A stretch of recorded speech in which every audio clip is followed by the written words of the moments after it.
dia, meus amigos. Meu nome é Thiago Ramos e nós estamos iniciando mais um programa Nova Era. É um programa espírita, um programa que tem o estímulo, né, da Aliança Municipal Espírita, a AME Divinópolis. E nós iremos conversar hoje com o nosso amigo Alexandre Molvo. O Alexandre ele vai vir nos falar sobre um assunto palpitante, sobre um assunto que está em pauta novamente, porque nós vemos aí os países cada vez mais indo em direção de legalizar, né, o aborto, que é o nosso tema que a gente vai tratar hoje. Então é um assunto palpitante, é um assunto que nos interessa, é um assunto que você sendo pai, você sendo mãe, você sendo filho, adolescente, criança, adulto, ele nos interessa e a gente vai ver o que o Espiritismo tem para nos dizer e o que o Espiritismo tem para contribuir acerca desse assunto. Então nós estamos aqui com o nosso amigo Alexandre. É sempre um prazer, Alexandre. Prazer é todo nosso, Thiago. Muito obrigado pelo convite. Bom dia, nossos amigos telespectadores. É uma alegria estar aqui no programa Nova Era. Ótimo. Alexandre, sem delongas, para a gente já ir direto ao assunto, né? Você poderia nos explicar, Alexandre, qual que é a diferença de aborto espontâneo e de aborto provocado? Pois não, é simples. O aborto espontâneo é aquele que a mulher, por motivo ou outro, né, do ponto de vista biológico, ela aborta a criança, né? E já o aborto provocado é aquele aborto onde a mulher, ou induzida pelo marido ou companheiro, é importante a gente salientar isso, porque quando a gente fala em aborto provocado, Tiago, muitas vezes a gente acha sempre que a culpa é da mulher, e nem sempre esta é a verdade, né?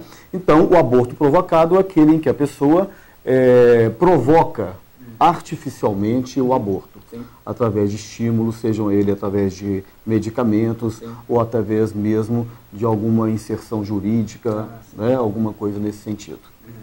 Ótimo. Alexandre, então a gente indo agora para esse viés um pouco mais espiritual, né? Quando o óvulo ele é fecundado, né, pelo espermatozoide, nós já temos algum espírito ali que já está nesse processo de reencarnação? Bom, Tiago, excelente pergunta essa. Segundo nos falam os espíritos, seja através das obras de Allan Kardec, seja através das obras complementares de Chico Xavier, sim, no momento da fecundação já há todo um processo reencarnatório iniciado. Aliás, segundo nós entendemos, esse processo começa antes. 2, 3, 4 meses antes, esses processos já se iniciam. Seja através de uma ligação afetiva entre o espírito reencarnante e a mãe, ou através também de laços que o André Luiz chama de laços fisiopsicoeletromagnéticos, que é um contato quase que físico que inicia-se entre a entidade reencarnante, o espírito, e a mãe. Agora, no momento em que há a fecundação, efetiva-se do ponto de vista concreto o processo da reencarnação. Neste momento, o espírito passa, digamos assim, da dimensão extrafísica para a dimensão física. E aí inicia-se todo o processo reencarnatório através dos processos naturais da gestação. Então, para isso esclarecer um pouquinho mais, me gerou uma dúvida, Alexandre. Você disse que mais ou menos 2, 4 meses já pode acontecer essa ligação e o espírito já saber que ele vai se reencarnar. Sim. Tá. Então quer dizer que esse espírito que vai reencarnar através desses pais, ele já conhecia, ele já tem um laço com esses futuros pais dele? Normalmente sim, Tiago. Normalmente sim. Existe uma coisa que nós chamamos no Espiritismo de projeto reencarnatório. Esse projeto ele é desenhado pela espiritualidade, né, exatamente para poder definir os pais, quem seriam os pais, a mãe, né, em particular, e tudo é iniciado no mundo espiritual, previamente iniciado. De um modo geral é assim que acontece. Aí então, a partir daí já começa a estabelecer esses laços psicoeletromagnéticos do qual eu falei, né? Uma ligação emocional e afetiva entre o espírito e a mãe, e isso se concretiza no momento da concepção, compreendo. da fecundação. Ótimo. Então foi muito bom você ter falado isso, Alexandre, que iria entrar na terceira pergunta que eu iria te fazer. Pois não. Né? Se há esse planejamento reencarnatório, quando a gente interrompe isso? Né? Então, por exemplo, quais são as consequências, né, desse aborto provocado? Tanto para o espírito que queria reencarnar e tanto para aquele que cometeu o aborto. Sim, é importante nós dizermos o seguinte, um projeto, ele vai ser executado. O próprio nome já diz, é um projeto. Sim. A execução dele depende do livre-arbítrio das pessoas. Né? Do livre-arbítrio, no caso, da mãe e do pai desse espírito que há de se reencarnar. Então isso pode mudar. Então, uma vez que a espiritualidade já desenhou o projeto da reencarnação, aqueles que são protagonistas do fato podem mudar de opinião. E aí, então, eles podem provocar, no caso, um aborto, ou seja, nós não queremos mais que você venha. As consequências, Tiago, elas são ruins, elas são muito ruins, na verdade. Tanto para o espírito que está se reencarnando e tanto quanto para a mãe ou para o pai que decidiram abortar essa possibilidade de reencarnação. É o que nós chamamos da lei de causa e efeito. Né? Um compromisso assumido, né, de receber um espírito, é um compromisso que a criatura faz com as leis divinas, que ela faz com Deus. E quando você interrompe todo esse processo, naturalmente paga-se um preço. Sim.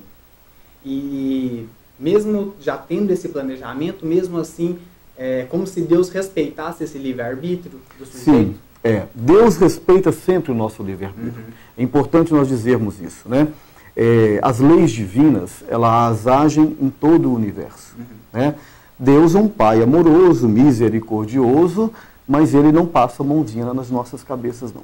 Né? Ele quer que nós aprendamos através das nossas próprias atitudes. E muitas vezes essas atitudes são incorretas. Mas é assim que a criatura vai aprender, através do exercício do seu livre-arbítrio, seja agindo de maneiras certas e de maneiras erradas. Então Deus respeita o livre-arbítrio das pessoas, né, para que elas evoluam, como eu já disse, através das suas experiências. Ótimo, ótimo. Alexandre, nos esclareça uma questão. Existe algum tipo de aborto que seja legítimo para o espírito? Porque, por exemplo, né, nós sabemos várias condições médicas, às vezes o aborto ele pode ser necessário, não sei. Né? Então, na questão do espiritismo, como que o espiritismo vê isso? Existe algum tipo de aborto que é legítimo e que não gere essa consequência para o espírito? Existe sim, Tiago. Allan Kardec aborda essa questão no Livro dos Espíritos, né? Quando ele, mantendo um debate com a espiritualidade, ele faz exatamente essa colocação que você fez, que você colocou.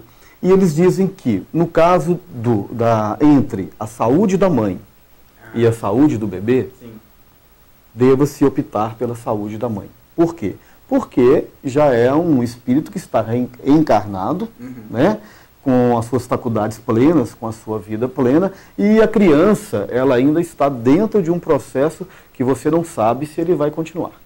Né? Então, nesse caso, se o médico chegar e disser, olha, corre-se o risco da mãe morrer, aí, segundo a ideia do espiritismo, é que você deve sim optar pela vida da mãe e abortar a reencarnação da criança. Neste caso, o espiritismo vê com muita tranquilidade.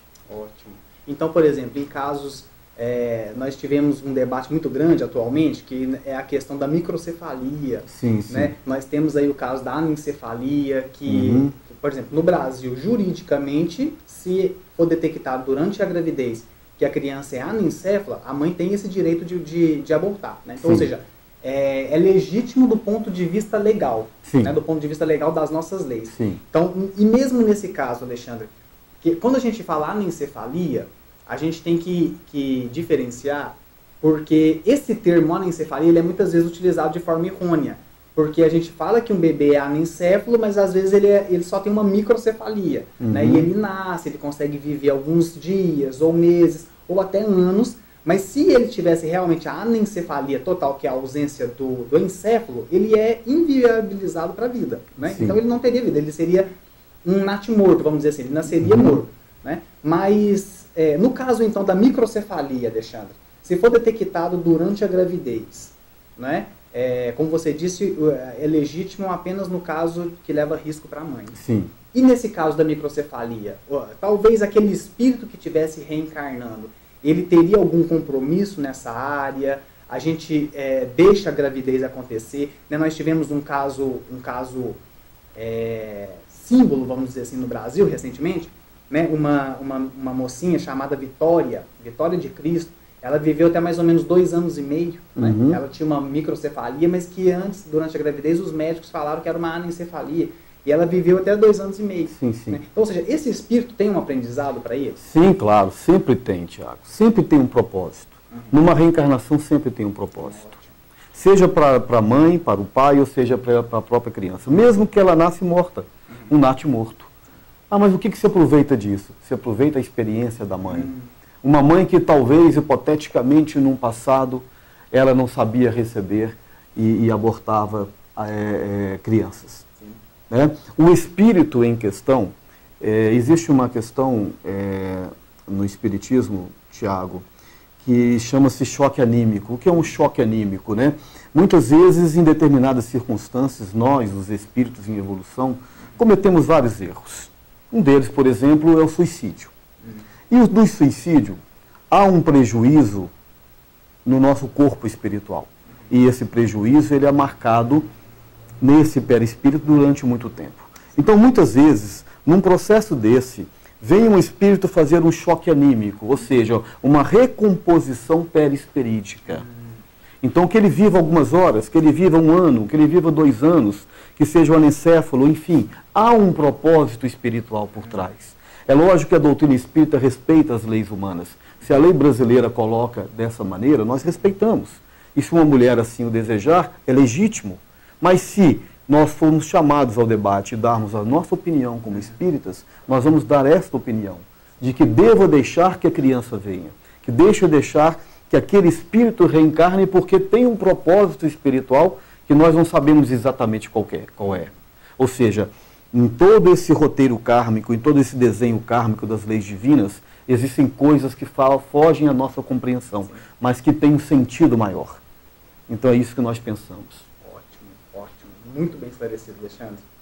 Alexandre, então qual que são os meios que o espírito tem, né? Quais são as ferramentas? Qual é o meio que ele tem de afastar essa ideia do aborto, mesmo se ele estiver sendo pressionado? Ah, sim. Aliás, a proposta filosófica do Espiritismo, como eu acabei de dizer agora nessa resposta anterior, é muito nesse sentido. Né? Por exemplo, se nós pudéssemos dizer para uma mãe que está com a ideia de cometer um aborto, né, ou com o pai, nós diríamos isso que nós dissemos há pouco. Né? Olha, existe um propósito reencarnatório por trás. Se Deus escolheu você para ser mãe desse espírito, mesmo que ele traga alguma doença, né, que seja grave, como nós questionamos, é porque existe um propósito maior. Quando uma mãe e um pai são escolhidos para tutelar um espírito, isso é de uma grandeza muito grande. Mesmo que seja uma criança que vá sofrer, seja um espírito que vá morrer logo cedo. Então é isso que nós diríamos para essa mãe, né? Que deixe vir a criança porque existe um propósito maior. Então o que a gente poderia responder, né, seria nesse sentido. Ótimo. E uma última pergunta, Alexandre, para a gente começar o fechamento, seria o seguinte: cometi o aborto. Sim. Né?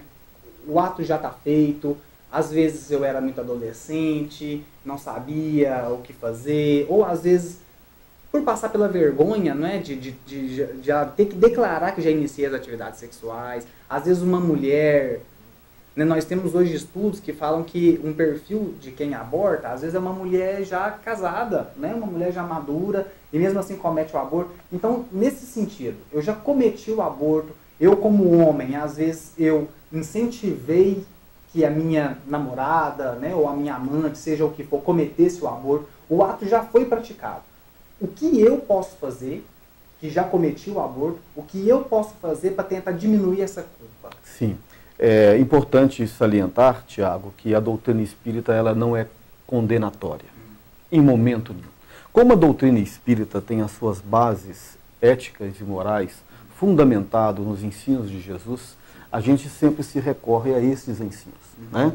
Então, lembrando, por exemplo, que Jesus disse: não julgueis para não seres julgados. Então a gente não condena e a gente não julga.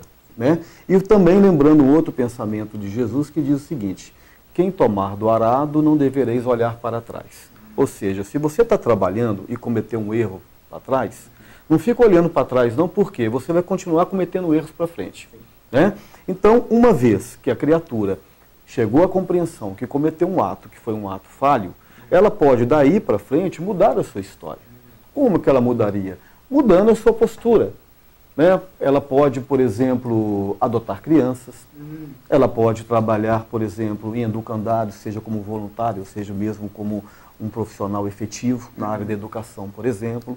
Né? Então existem várias maneiras que a pessoa que cometeu um aborto, né, e uma vez compreendendo esse erro e tentando restabelecer-se nesse sentido, ela tem várias possibilidades de mudar essa história, essa trajetória. Erros, Tiago, todos nós cometemos. Todos. Não existe um espírito encarnado que não comete erros. Faz parte da trajetória humana. Uma criança, quando vai aprender a andar, os seus primeiros passos, fatalmente ela vai cair.